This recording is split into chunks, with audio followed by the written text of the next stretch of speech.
दिल्ली में तेजिंदर पाल सिंह बग्गा के नाम पर मची राजनीति जारी है। बीजेपी आरोप लगा रही है कि आम आदमी पार्टी पंजाब पुलिस का बेजा इस्तेमाल करके बग्गा को फंसा रही है, तो आम आदमी पार्टी कह रही है कि बीजेपी पूरा दमखम लगाकर बग्गा को बचा रही है।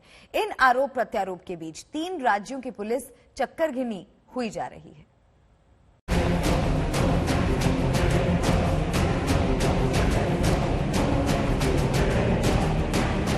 अरविंद केजरीवाल बहुत डरे हुए, उनको रात को नींद नहीं आ रही है।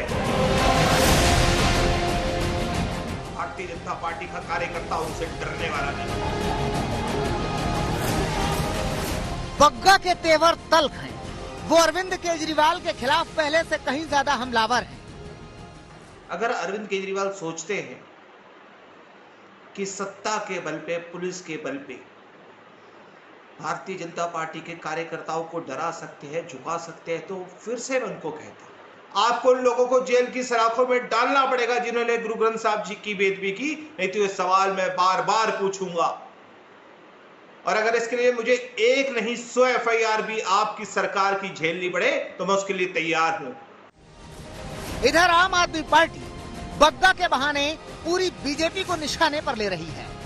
आधी रात को इस तरह से कोर्ट्स खुलवाना मुझे लगता है कि बहुत शर्म की बात है।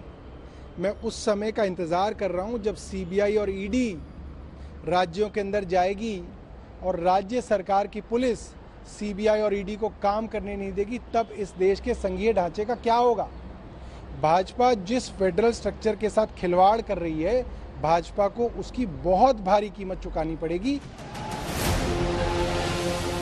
दिल्ली की राजनीति इस वक्त तो बग्गामय है, क्योंकि यहाँ है भारतीय राजनीति में दिल्ली बीजेपी के नेता तेजिंदर पाल सिंह बग्गा, जिनके आगे पीछे 3 राज्यों की पुलिस चक्करघिन्नी हो गई है। खुद सोचिए, पंजाब पुलिस ने गिरफ्तार किया, दिल्ली पुलिस ने पंजाब जाने से रुकवा लिया, हरियाणा पुलिस वापस ले आई। मतलब पुलिस के 2 आगे पुलिस, पुलिस के 2 पीछे पुलिस, और बीच में बग्गा। 6 मई की सुबह करीब 6:30 बजे तेजिंदर बग्गा की गिरफ्तारी के साथ शुरू हुआ था यह हाई प्रोफाइल ड्रामा। 6 मई की रात को दिल्ली पुलिस उन्हें कुरुक्षेत्र से लेकर लौटी, तब आधी रात को ही अदालत ने उन्हें बाइज्जत घर जाने की मोहलत दी थी। एक बार फिर बग्गा को आधी रात को राहत मिली। 7 मई के करीब 12 बजे राहत की नई खेप आई, वो भी पंजाब और हरियाणा हाई कोर्ट से। बीजेपी नेता के लिए ये बहुत बड़ी राहत की खबर थी, गिरफ्तारी रोके जाने को लेकर।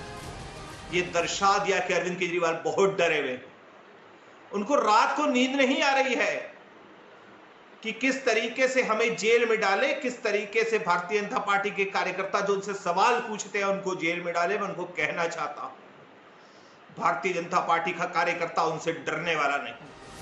हाईकोर्ट के जज ने आधी रात को फरमान जारी किया कि 10 मई तक तेजिंदर पाल सिंह बग्गा की गिरफ्तारी पर रोक लगाई जा रही है।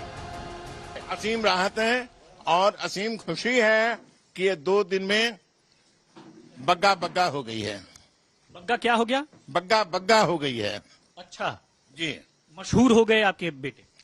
मशहूर तो पहले भी थे, जैसे कहते हैं ना, पुराने बिल्डिंग के ऊपर वो पेंटिंग नहीं हो गई है।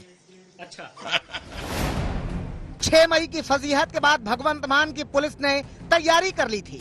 उस दिन की गलतियों से सबक लेते हुए पंजाब पुलिस ने मोहाली कोर्ट से गिरफ्तारी की इजाजत भी ले ली थी। गैर जमानती वारंट जारी हो चुका था। माना जा रहा था कि पंजाब पुलिस की टीम कभी भी दिल्ली पहुंच सकती है और फिर से बग्गा को गिरफ्तार कर सकती है। लेकिन उसी गैर जमानती वारंट के खिलाफ बग्गा के वकील देर रात हाईकोर्ट पहुंच गए। फिर देर रात कोर्ट में क्या हुआ, ये जान लीजिए। पंजाब के एडवोकेट जनरल ने आधी रात को सुनवाई पर सवाल उठाए, कहा कि यह मामला इतना जरूरी नहीं था। बग्गा पर न्याय प्रणाली को कलंकित करने का आरोप लगाया। बग्गा के वकील ने अपनी दलील भी दी। उन्होंने कहा कि उन्हें गैर जमानती वारंट पर देर रात में भी गिरफ्तारी का डर है, इसी वजह से उन्होंने रात को सुनवाई के लिए अदालत को परेशान किया। उनको भी सोचना चाहिए था, जब 10 मई तक की डेट लगी हुई थी क्वेश्चन के अंदर, तो वारंट्स ऑफ अरेस्ट इशू कराने की जरूरत नहीं थी। लेकिन फिर भी इन्होंने वो इशू कराया बिकॉज कहीं ना कहीं उनके दिमाग में, उनके महज में कुछ था कि हम कानून से बढ़कर कुछ आगे करेंगे। कहीं ऐसा तो नहीं कि दिल्ली पुलिस ने जैसे पहले ही सर्च वारंट हासिल कर लिए थे, उसके एवज में ऐसा किया गया हो सकता है जी, वो तो पंजाब सरकार ही बता सकती है या पंजाब की पुलिस बता सकती है। दोनों पक्षों को सुनने के बाद अदालत ने 10 मई तक बग्गा की गिरफ्तारी पर रोक लगा दी। अब इस मामले में 10 मई को हाईकोर्ट में अहम सुनवाई है। तब तक सियासत थमने की कोई उम्मीद नजर नहीं आ रही। चंडीगढ़ से सत्येंद्र चौहान के साथ राम किंकर सिंह, दिल्ली आज तक।